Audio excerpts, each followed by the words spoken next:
you are black and black. These Muzungus, everything works for them, not for me and you. When you go to Europe, to the UK, to America, they call me and you refugees. But when it comes to Africa, they are called expatriates. So you can't compare yourself, with a Caucasian, a European. You are black. You can't go to Germany and say you want to own a property as a black man or a shop or a business. No, they won't. You have criteria to meet up. Not even on a business visa or whatnot. No, Ngala. The system itself will not allow you as a black man. Example. Exactly. Then talk more of you having a whole community filled with black and claim we are Jamafricana or whatever we can call it. There's nothing like that in Europe. Even in Dutch, you can't try that. You can't. Do you think without the resources in Africa, the Europeans will be in Africa? I didn't hear your question. I think the two people are talking, yeah? No, I said me and you, Ungala, we are blacks. When we go to Europe, the ball game is different. When you go to UK, we might have flexible whatsoever in UK because we have Africans there. You might get what you want, but America, Canada, Germany, black people are not allowed to own a shop or even a spa shop or even a salon. Do you understand? Because you are not Caucasian. Let me give an example.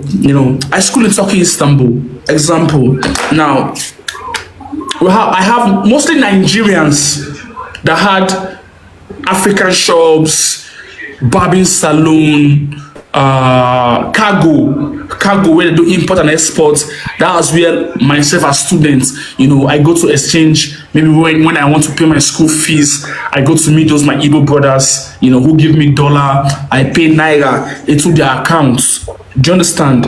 Now, if those my brothers in Turkey or my sisters that own shops there in Turkey, do you know what they do? Now, they don't front as black people. A Turkish man go for them. A Turkish man is the front runner of the shop or your cargo. But you as a black man underneath, you are the one running it. But when it comes to paying the bills, when the government when Zabita, we call them Zabita, when the government comes to check the shop for your tax, that's when you see the white man comes up that, okay, I'm the owner of these enterprises because you register enterprises in that Turkish man's name. Babati, this is exactly the same thing they do in Asia. You can't own a shop in whether Malaysia, Singapore, you cannot, you have to have their women and open the shop in their woman's name. Like, why is it that when it comes to Africa, we try to bring all the Africa, you see what the hell is this? They don't have permits, nothing, they come here in South Africa, they do anyhow. But, Mukon, hold on please, but you as a black man, as a black African, you cannot in their country. You cannot. Even in Dutch, you cannot. They will not allow you. Even if you are sick, you want to go to the hospital, they will ask for your permit. So these people, when you're on their land, they don't care about you as a black man. But it's so surprising. Here in Africa, you will see Ethiopians. They prefer white people than me and you black people. Somalians, I'm talking on my topic now. I'm going accordingly. Black Americans, they will tell you they are not from Africa, they're indigenous to America. Ethiopians will tell you they are not blacks, they are not Africa, they are Ethiopia. Sudanese will tell Sudan, we understand Sudan. That is Arabism, that is a religion issue. Now, Somalians will tell you they are not blacks, they are Arabs. Now, when you go to the north of Africa, it's glaring. I can't speak for you. Now, when you come to your country, South Africa, you know what's happening in your own country. Eritrea, as we speak, go to my profile. There's a video I retweeted. As we speak, Eritrea, there's no internet. Mr. Yomi, do you know there's no internet in Eritrea? Really? Do you guys know there's no internet? No. I beg. Let me leave. I didn't get that. Babaji, what is that? Mr. Yomi, there is no internet in Eritrea. There is no internet in South Africa. Hey, Babati, I just want to ask you something. Out of whatever I said, what is it that is not the same way? No, my brother. No. Everything is everything is online. You know, we are just trying to carry ourselves in our conversation. Because it seems like we're arguing, but we're talking of the same points. Yes. No, we're just trying to broaden, you know, the understanding of the points you are laying on the floor. Because whatsoever is happening in Africa or black people is identity crisis because we don't really know who we are.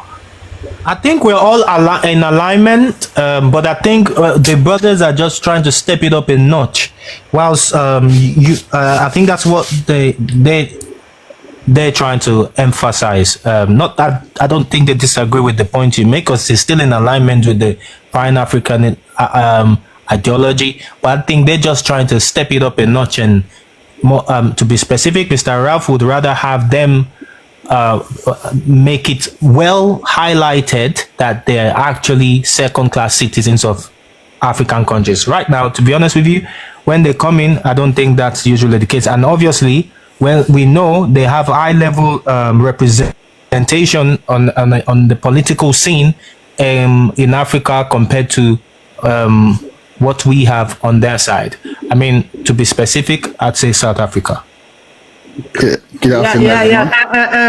I agree with them, Gamla, because what they are saying is very true, because all those Europeans, when they come to Africa, it's free to them. They just go freely. They just come as if they're going to toilet or something. They don't need a visa. They don't need anything. But as African, when we go to them, we struggle. We pay money. We do a lot of things to go to them. It's because they own us.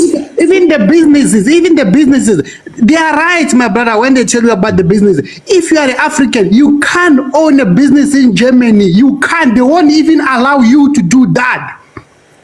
They won't even allow you because they don't want you to be there in their country. But when they come to our country, specifically even South Africa is worse. It's only them that they are owning business here. So I think my brother there down there at the corner, he was right when he said, let's remove them. Then we can build Africa the way we want to be, as well as a refugee or something. Guys, can I say something? Good afternoon, everyone. There's a problem that I have. You know, please be. I know. Wait. 1 second, brother. Give Gamla a chance there. 1 second, brothers. Please let Mr. Rolly P come in. He's been waiting a while. Mr. Rolly. Thank you, Mr. Yomi. Gabati, everyone on the panel, all protocol were observed. Like this young man, is it Peway? Am I correct? Sorry if I butchered your name. Apologies. I think I didn't want to come on live, but when I hear you submitting when Nagma was saying about Pan-Africanism, all you heard was Africa is begging for charity, something in that line. I screamed at my phone, and then that's when Yomi and IT jumped in. It's like, is that what you heard? That we are begging for charity again? Please, young man, please, you need to read more, and whatever you've learned, it's always good to unlearn what we've learned. Honestly, please, and because you sound like a very young man, I think you should do that. I'm in agreement with what both IT and Nigma. I'm sorry, I can't see properly. Guys, okay, my brother. Let me finish. A second. I'll let you speak. Where does the concept? No, I'm gonna let you talk. Where does the concept of expropriation without compensation come from? Is it Pan-African? Expropriation of land without compensation. Isn't that Pan-African? Sorry? You know, expropriation of land without compensation.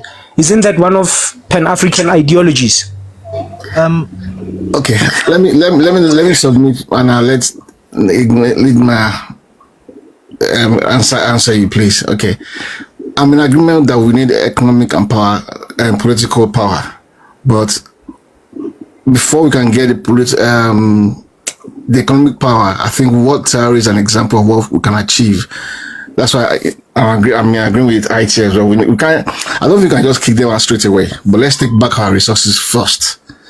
Then we have more to talk. If that's the right word to use. But without us having access to all our resources, I think that's what the Pan-Africanist was trying to allude to. Let's take the economic power first. All our resources belongs to us. Then we can tell them, you know what? We give you 24 hours to leave. Otherwise, ABC would happen.